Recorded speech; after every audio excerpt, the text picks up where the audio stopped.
I am very honored to be introducing a great hero of mine tonight. Van Jones is one of the Van Jones is one of the greatest civil rights leaders of our time. From his work with the Ella Baker Center to his work with Green for All, he has led by example and showed that we all are capable of making huge impacts in our community.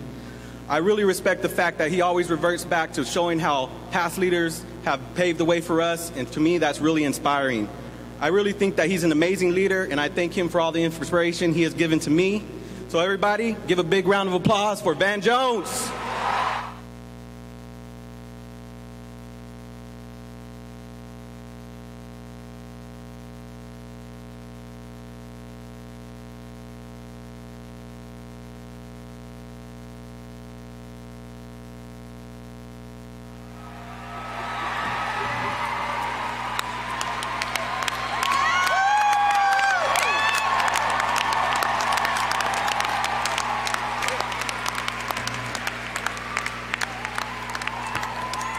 All for green.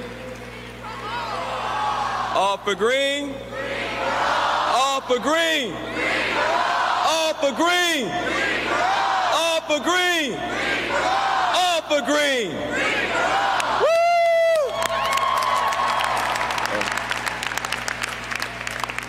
Now look, I see y'all wearing your PowerShift t-shirts. And that's beautiful because those are new t-shirts.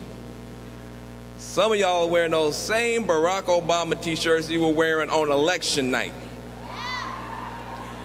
And they're getting kind of smelly. So, we want to give you the opportunity to put a different face on your chest, a different hero, the hero you're going to have to rely on to get us through the next 4, the next 10, the next 20, the next 30 years, and that face is your face, Generation PowerShift.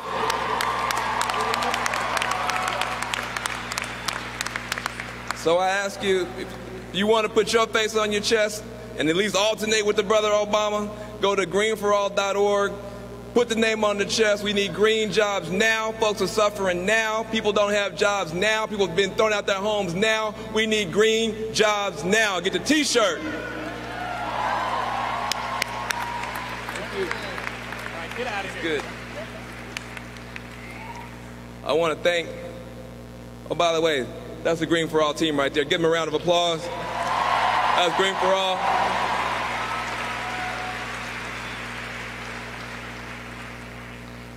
I want to thank them.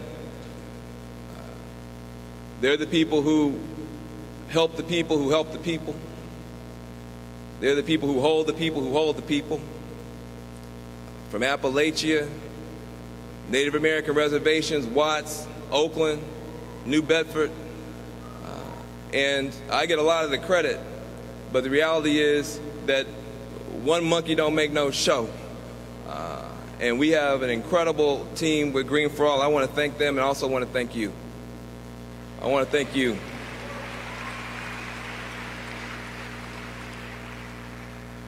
I want you to know, young people,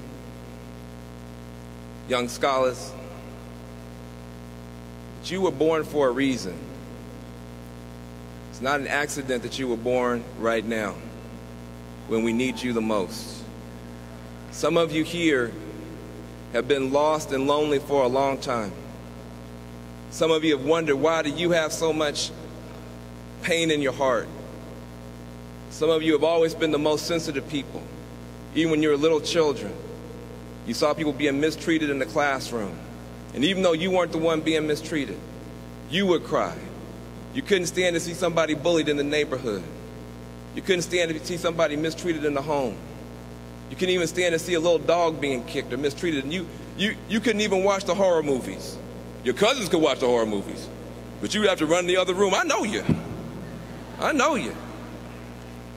Am I talking to anybody in here?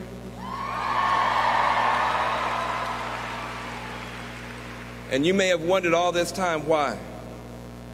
Why could you see things other people couldn't see? Why were you moved by things that other people ignored? I'll tell you why.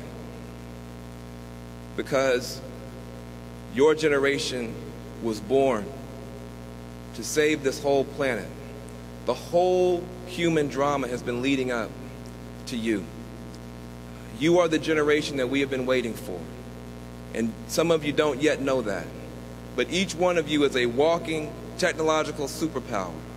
Each one of you have more technology on your person right now than the U.S. government had when it put a man on the moon. If you have an iPod, if you have a cell phone, you have more and better technology right now.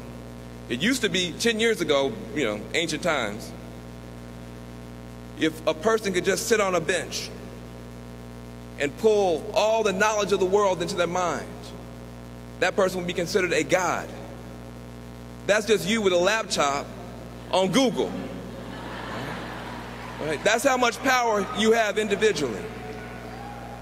10 years ago, if somebody was walking down the street and they could move their lips and somebody around the world could hear their voice, that person would be considered a god. That's just you on your cell phone. I want you to understand how much power you have. And the time has come for you to cease to use those technological devices as toys and use them as tools. Because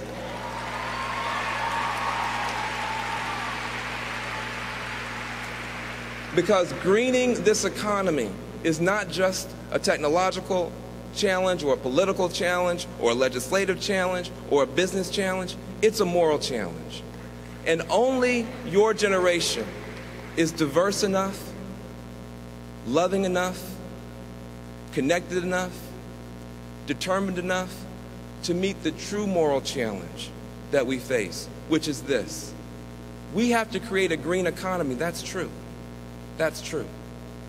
But we have to create a green economy that Dr. King would be proud of. We have to create a green economy that includes everybody, that has a place in it for everybody. That's why we say green for all. And you have the ability and the power to do that. But the challenge is, will you settle for eco-apartheid? The challenge is, will you settle for green for some? I don't believe that your generation will do that. So you are the final backstop. You are the final hope for humanity. And this country will never be more idealistic than you are.